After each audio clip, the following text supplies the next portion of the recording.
বাংলাদেশের সবচেয়ে বড় বাণিজ্য সহযোগী উল্লেখ করে বাংলাদেশে চীনা বিনিয়োগ আরও বাড়ানোর আহ্বান জানিয়েছেন বাণিজ্যমন্ত্রী। দেশের পাট শিল্পের জন্য চীনের প্রযুক্তিগত সহায়তা চান তিনি। বৃহস্পতিবার দ্বিতীয়বারের মতো আয়োজিত বাংলাদেশ চীন গ্রিন টেক্সটাইল এক্সপোর উদ্বোধনী অনুষ্ঠানে এসব কথা বলেন বাণিজ্যমন্ত্রী। এখন সময় এসছে হাই ভ্যালু প্রোডাক্টে যাওয়ার, ম্যানমেড ফাইবারে যাওয়ার।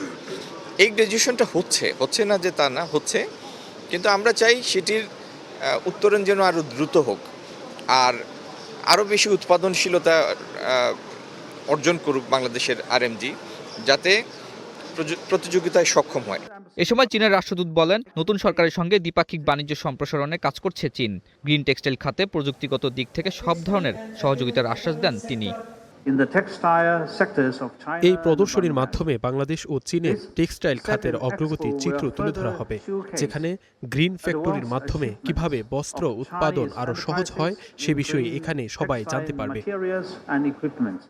এ সময় বন্ধ কোম্পানি চালু করার কথা আবারও জানান বাণিজ্যমন্ত্রী। তিনি জানান, চীনের সঙ্গে বাণিজ্য ঘাটতি কমিয়ে আনা হবে।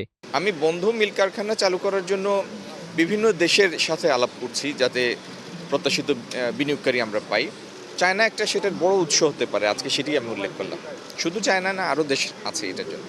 এছাড়া এই প্রদর্শনীর অংশ হিসেবে দেশি বিদেশি কোল্ড চেইন কোম্পানিগুলো অংশগ্রহণ করেছে, যেখানে কারখানা ও অফিস ঠান্ডা রাখতে উন্নত মানের এসি প্রদর্শন করছে হায়ার।